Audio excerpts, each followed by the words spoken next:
In Autodesk Fusion, the default material is this gray steel, but you can add new materials and change the appearance of your objects. All you need to do is select the body that you want to change the material of. In this case, I can select body 1 right here.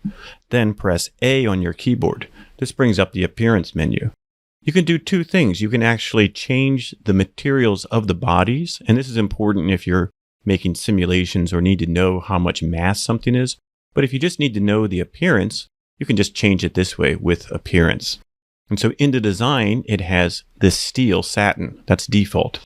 And then I have a choice of applying it to bodies and components or just faces.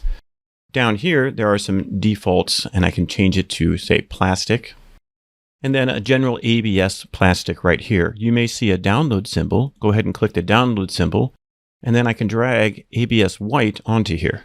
I don't want it to be white, so I can right-click Edit, and then I can change the color right here. So I can pick the color and make it a black plastic. I can also duplicate this if I wanted to have a different color plastic. So now I have this one here, and I can edit.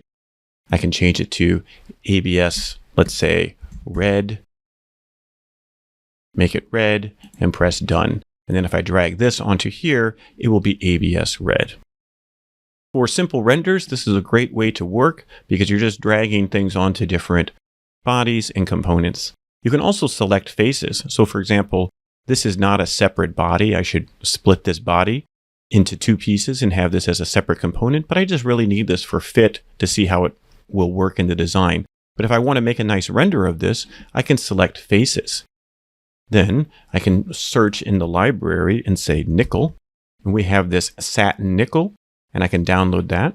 And again, I'm applying this to faces. So now I can drag it onto individual faces. And as you drag them onto the faces, those faces update individually. The only issue with this is you can override the faces by accidentally dragging a body appearance on top.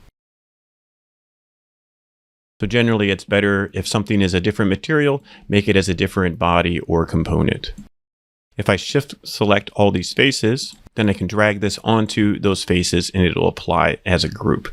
So sometimes that's easier to do if I select the faces and then drag this over and it'll go to all the selected faces. That way, when I go to the render tab, I'll see these materials automatically applied and then I can have a nicer render.